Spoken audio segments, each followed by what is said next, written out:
vidéo que vous avez été plusieurs à me demander, à savoir une vidéo sur le sevrage de l'allaitement maternel. C'est vrai que j'avais parlé de l'allaitement, des différentes méthodes, etc., mais pas de comment l'arrêter ou comment vivre le fait que ça s'arrête, pour la simple raison que pour ma part je n'ai pas eu à faire le sevrage. C'est ma fille qui s'est sevrée d'elle-même à 15 mois qui a manifesté qu'elle n'avait plus envie de prendre de lait au sein, donc ça s'est arrêté un petit peu tout seul. Ça a été un peu dur pour moi parce que je me suis sentie un peu rejetée, un peu inutile, contrairement à tout ce temps où lui donner le sein, ça m'avait vraiment gratifiée. Je trouvais que c'était très très gratifiant pour une maman, mais voilà, il faut parfois que ça s'arrête, soit parce que vous ne souhaitez pas tirer votre lait et votre enfant va rentrer en collectivité, à la crèche ou chez la nounou, ou bien il va commencer la diversification. Ça, c'est vrai que c'est une forme de sevrage, mais qui est un peu naturel, donc qui se vit assez bien à la fois pour la maman et pour l'enfant, ou bien vous estimez que votre enfant est assez grand pour arrêter le sein, ça commence à devenir gênant ou pas pratique ou non nécessaire pour plusieurs raisons, donc vous souhaitez arrêter l'allaitement. D'abord, il faut savoir que le sevrage, ce n'est anodin pour personne, ni pour la mère, ni pour l'enfant, pour deux raisons. D'abord, pour des questions physiques, physiologiques, digestives. Le lait maternel se digère extrêmement facilement, c'est vraiment l'aliment naturel de l'enfant, du nouveau-né, du nourrisson. Donc quand on l'arrête, il va falloir que le système digestif de l'enfant s'habitue. Donc ça va pas être forcément simple pour lui. Ça va peut-être générer des maux de ventre, des difficultés digestives pour lui, donc ça, c'est à ne pas négliger. Ensuite, il y a l'aspect affectif. C'est vrai que c'est très câlin le moment de l'allaitement, l'enfant et la mère sont très proches, donc il peut y avoir aussi cette forme de séparation qui peut être mal vécue par tout le monde. Pour choisir le bon moment, il faut se faire confiance à soi, mais aussi faire confiance à son enfant, même s'il est tout petit, même s'il n'a que 3 semaines par exemple, n'hésitez pas à lui expliquer ce qui va se passer. Vous lui dites que le sein va s'arrêter, qu'on va remplacer par un biberon, qu'on va faire ça tout doucement, etc., progressivement, qu'on va prendre le temps. En tout cas, c'est important d'avoir ce discours et ce dialogue avec l'enfant. Ensuite, il ne faut pas faire ça n'importe quand, c'est-à-dire que vous allez peut-être vouloir sevrer votre bébé pour qu'il rentre à la crèche, mais en revanche, il ne faut pas le sevrer en même temps qu'il rentre à la crèche, parce que là, c'est un petit peu too much. Idem, on ne va pas se décider au moment où il est malade, même si c'est juste un petit nez bouché, ça va quand même le chambouler, s'il a une percée dentaire ou ce genre de choses.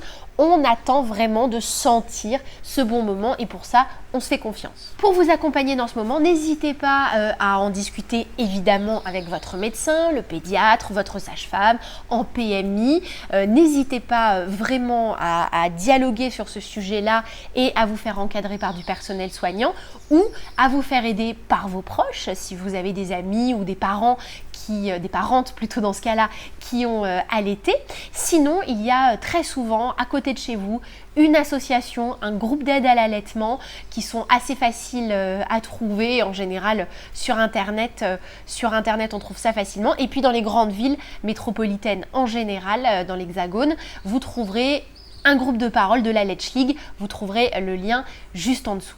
Donc, premier cas de figure, vous souhaitez sevrer votre bébé qui va rentrer ou chez la nounou ou à la crèche, vous ne souhaitez pas tirer votre lait, vous estimez que vous avez suffisamment allaité, eh bien il va donc falloir le sevrer. Alors, comme je le disais juste avant, il va falloir le faire très progressivement, d'autant plus que tant que votre bébé n'a pas atteint ses 3 mois, donc vous, tant que vous n'êtes pas au bout de 3 mois de lactation, eh bien vous avez encore des montées de lait. Si vous négligez le fait que vous avez des montées de lait, vous pouvez vous faire des engorgements, des mastites, etc. Ça peut dégénérer. Donc, on va commencer par supprimer une tétée à la fois. Choisissez un moment de la journée où il y a une tétée peut-être pas forcément très nécessaire, hein. Je parle bien sûr si votre enfant a entre 1 et 3 mois, vous voyez bien qu'il y a certaines tétées qui sont plus plaisir que d'autres ou qui sont plus pour boire, auquel cas vous pouvez donner de l'eau à la place. Vous voyez bien qu'il y a cette tétée qui n'est pas extrêmement nutritive, donc on va pouvoir supprimer celle-ci. Donc à la place, on va donner un biberon.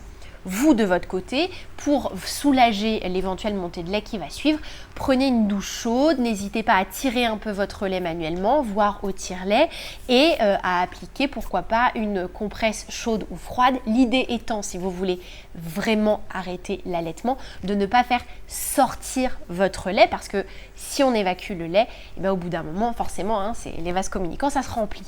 Donc, essayez plutôt de vous soulager et d'attendre la prochaine tétée. Vous allez maintenant pouvoir laisser passer quelques jours, voir si le biberon passe bien, s'il est bien accepté, si vous arrivez à gérer les montées de lait. Donc, au bout de quelques jours, on va pouvoir supprimer une autre tétée, remplacée par un biberon dans les mêmes conditions, et ainsi de suite. Donc, cette technique-là vous prendra au minimum une semaine si vraiment l'enfant accepte très bien le biberon et que vous, au niveau des montées de lait, c'est plutôt transparent. Ça peut aller quand même jusqu'à 3 semaines, 1 mois. Si votre bébé a plus de 3 mois, là, la question des montées de lait est complètement évacuée. En revanche, la question affective reste entière. Là, il va vraiment falloir d'autant plus discuter avec votre bébé, lui expliquer que bon ben voilà, on va arrêter les tétées, etc., que ça va peut-être être difficile. Et surtout, dans ces cas-là, n'hésitez pas à vous faire aider, par exemple, à faire donner le biberon par quelqu'un d'autre. Auquel cas, ne restez pas dans le coin, parce que votre bébé ne va pas comprendre que vous soyez là, mais que ce ne soit pas vous qui le nourrissiez. Donc, sortez de la pièce, allez faire une petite course, mais en tout cas, faites-vous accompagner, tout en expliquant au bébé ce qui est en train de lui arriver. Malgré tout, vous pouvez quand même faire le choix de conserver 1, 2, 3 tétées, je ne sais pas, ça dépend de comment vous vivez avec votre enfant et de votre organisation, mais il est en général assez facile de conserver par exemple la tétée du matin et la tétée du soir ou du coucher, et entre deux, eh bien, soit vous donnez le biberon, soit vous pouvez également continuer à tirer votre lait pour donner votre lait au biberon au bébé.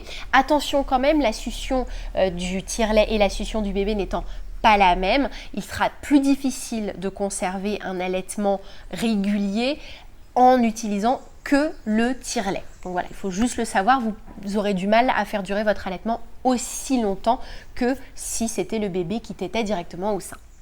On passe au deuxième cas de figure, celui du sevrage naturel lié à la diversification alimentaire. À partir de 4 à 6 mois, 6 mois étant l'âge recommandé par l'OMS pour maintenir un allaitement exclusif. Par exemple, moi j'ai commencé à donner à manger de la nourriture solide à partir de 6 mois. Donc là, on va commencer à proposer des petites purées, des petites compotes au bébé. Petit à petit, l'enfant va manger uniquement de la nourriture solide. Il n'aura donc plus besoin de se nourrir par le lait, donc naturellement les tétées vont sauter et seront remplacées par des repas solides. Donc petit à petit, vous allez voir que naturellement, sans faire d'effort, votre bébé va arrêter de réclamer du lait le midi, au goûter, le soir, etc. Restera très certainement pendant longtemps la tétée du soir qui est quand même la plus représentative de l'allaitement, puisque c'est vraiment la tétée câlin, la tétée au moment du coucher, le petit câlin avec maman.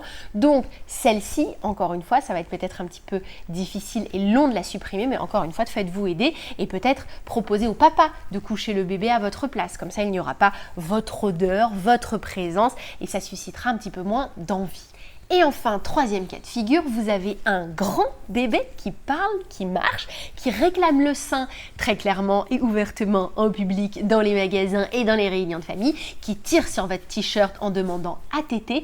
Là, peut-être que vous, ça vous gêne, à moins que ça ne vous gêne pas, libre à chacun. Mais en tout cas, il y a beaucoup de mamans qui, à partir de ce moment-là, commencent à en avoir un petit peu ras la casquette. Au bout d'1 an et demi d'allaitement, parfois, on a quand même envie que ça s'arrête. Donc, on va vouloir complètement coupé. C'est vrai que l'enfant mange tout à fait normalement à cet âge-là, donc il n'a pas besoin nutritivement de lait. En revanche, ça reste un lien affectif extrêmement fort. Donc c'est ce lien-là qu'il va falloir couper. Donc pour ça, il faut proposer autre chose à l'enfant qui va généralement demander le sein avant la sieste, avant de se coucher, quand il a un bobo, quand il s'est fait mal, etc. C'est vraiment quand il va avoir besoin de réconfort. Donc on va essayer de lui donner du réconfort autrement. Peut-être qu'on peut lui proposer une tétine à sucer. Bon, c'est vrai que souvent les bébés à l'été n'apprécient pas forcément. Vous pouvez également lui proposer une peluche, un doudou. Moi, je sais que ma fille n'en a jamais eu. C'est-à-dire que c'était moi le doudou en fait pendant très longtemps et aujourd'hui encore, elle a eu ni tétine ni doudou. Bon, mais on peut remplacer peut-être par une histoire. Ça peut être une bonne technique quand vous savez que vous allez vouloir arrêter cette tétée problématique. Commencez pendant qu'il est au sein à lire une histoire à votre enfant. Et puis au bout d'un moment, il va associer les deux et vous pourrez plus facilement supprimer la tétée en disant mais regarde, on va faire un câlin, on va lire une histoire mais on va pas téter. Voilà, ça peut être une astuce, on peut chanter des chansons, on peut se faire un petit plaisir autre, ça peut même être un plaisir gustatif, on peut peut-être, je sais pas, lui donner un petit morceau de fruit, un petit peu de yaourt, quelque chose qui va quand même satisfaire son besoin de mettre quelque chose dans sa bouche. Le sevrage, ce n'est pas facile, c'est vraiment pas quelque chose de simple, vous vous lancez dans une grande épopée, donc il y a quand même, je les répète, je les récapitule, quelques règles hyper importantes à suivre. D'abord, on ne fait pas tout en même temps, chaque chose à la fois, on se sevre, on entre à la crèche, on ne se sevre pas en entrant à la crèche, personne ne pourrait supporter ça. Ensuite, on choisit le bon moment où on le crée un petit peu en essayant de générer les conditions idéales pour que. Enfin, il faut absolument vous écouter vous, vos envies, vos besoins et ceux de votre bébé. Et pour ça, il faut aller très progressivement, prendre son temps. Encore une fois, et je ne le répéterai jamais assez, pour l'allaitement, il faut se faire aider, il faut se faire accompagner. Donc pour arrêter l'allaitement aussi, parlez-en autour de vous, à vos amis, à vos parents, à votre mère, à votre grand-mère, à votre entourage médical. Faites-vous aider, faites les choses calmement, sereinement et tout se passera bien si ce n'est traumatisant pour personne.